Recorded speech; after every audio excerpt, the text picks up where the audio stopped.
ऐसा शिष्य जिसे गुरु भी पसंद नहीं करते, साधु भी पसंद नहीं करते और सामान्य लोग भी नहीं। शास्त्र कहते हैं वो शिष्य खुद ही अपने पतन की तैयारी कर रहा होता है। आज एक ऐसे शिष्य की भी बात करेंगे जिसे प्रभु भी नहीं बचा सके। प्रस्तुत है आगम ज्ञानी बनो सीरीज के अंतर्गत उपदेशमाला ग्रंथ का एपिसोड 19। पिछली गाथा में हमने देखा कि जो अहंकारी होता है, स्वतंत्र स्वच्छंद होता है, जो गुरु को इग्नोर करके, उनकी बातों को इग्नोर करके खुद की बुद्धि लगाता है, उसका आत्महित संभव नहीं है। आगे की गाथा में बता रहे हैं कि कैसा शिष्य लोगों में निंदा टीका को प्राप्त करता है। इस गाथा का सीधा अर्थ इस प्रकार है कि जो शिष्य स्तब्ध है, निरुपकारी, अविनीत, गर्वित, नीरव नाम है, ऐसा शिष्य साधुओं में और लोगों में भी निंदा पाता है। अब परम पूज्य गणिवर्य श्री गुणहंस जी महाराज साहब द्वारा दिए गए भावार्थ के आधार पर इस गाथा को देखते हैं। शिष्य में अगर 5 अवगुण हैं तो वो साधुओं में भी और सामान्य लोगों में भी निंदा ही पाता है, तारीफ नहीं।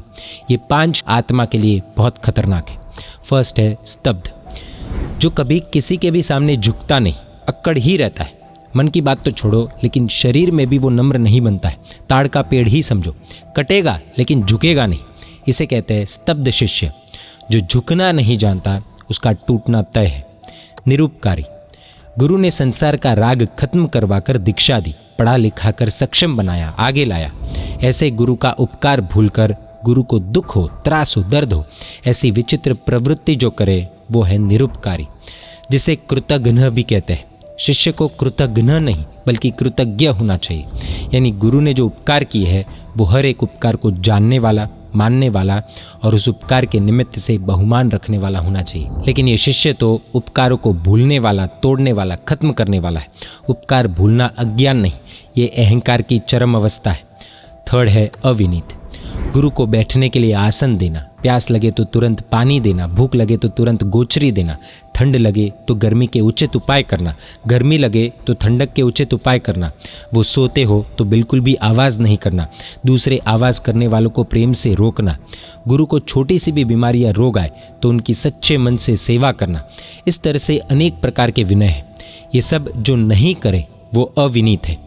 गुरु का विनय गुरु के लिए नहीं बल्कि खुद के अहंकार को तोड़ने के लिए करना है, नम्रता गुण पाने के लिए करना होता है।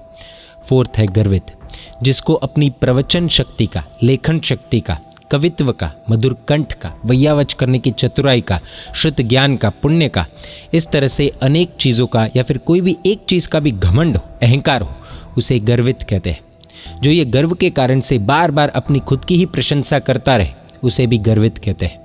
नीरव नाम, जो गुरु के भी सामने झुकने को, प्रणाम करने को तैयार नहीं है वो है नीरव नाम। ऐसे साधुओं के बीच में भी निंदा को पाता है और सामान्य लोग भी उसकी निंदा करते हैं कि ये तो दुष्ट स्वभाव वाला है।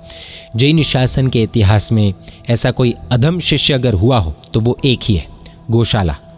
इस गोशालक में एक नहीं बल्कि ये 5 के 5 दूषण थे। महावीर प्रभु जब 12.5 वर्ष के साधना काल में थे उस वक्त पर गोशालक प्रभु की महिमा देखकर प्रभु के साथ घूमने लगा।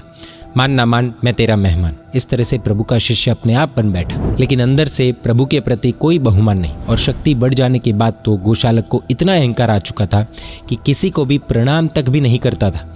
खुद को भगवान मानने लगा और मनवाने लगा। उसकी शक्तियों से प्रभावित होकर नादान लोग, भोले लोग उसके भक्त भी बन बैठे और वो अहंकारी अक्कड़ ही रहा, अक्कड़ ही बनता गया।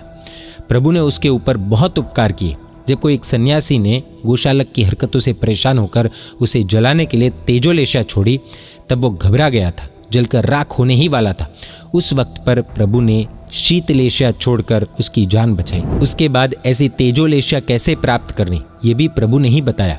इसके बाद अष्टांग निमित्तों का ज्ञान पाकर वो 3 काल के कुछ पदार्थों को जानने लगा। लोग उसे त्रिकाल ज्ञानी, सर्वज्ञ मानने लगे। बस सबको जलाने की शक्ति और 3 काल के कुछ ज्ञान की शक्ति के वश होकर वो इतना अहंकारी बन गया कि प्रभु के सभी उपकारों को भूल गया। जीवन का दान देने वाले ऐसे प्रभु के 2 शिष्यों के जीवन का नाश किया। प्रभु के द्वारा ही पाई हुई तेजोलेशा शक्ति के माध्यम से प्रभु के ही जीवन का नाश करने की अत्यंत निंदनीय मेहनत की। ये तो प्रभु का आयुष्य निकाचित था, वरना ये अधमाधम शिष्य जीवनदाता के जीवन को ही खत्म कर देता। कृतघ्न में अगर शिरमौर कोई उदाहरण हो तो गोशालक जैसा शायद दूसरा कोई नहीं होगा। गोशालक ने प्रभु के साथ रहते वक्त और प्रभु से अलग हो जाने के बाद भी कभी भी प्रभु का कोई भी प्रकार का विनय नहीं किया, उल्टा अविनय का ढेर खड़ा कर दिया। प्रभु के सामने अपशब्द बोले, प्रभु को बहुत कुछ सुनाया। अहंकार तो गोशालक के अंदर फूट फूट कर भरा हुआ था। प्रभु ने जब सबके सामने सत्य बात बता दी कि गोशालक सर्वज्ञ नहीं है, वो पहले मेरा शिष्य था, वो मंकली पुत्र है, तो उससे ये बात सहन नहीं हो पाई क्योंकि वो अहंकारी था और अहंकारी कभी भी अपने सही दोषों को भी स्वीकार नहीं करता है।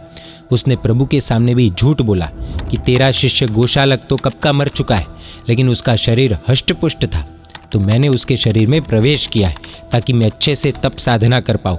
मैं सर्वज्ञ हूँ, मैं मंकली पुत्र नहीं हूँ। अहंकारी इंसान अपने आप को महान साबित करने के लिए कोई भी झूठ का सहारा ले सकता है, जो कि गोशालक ने किया।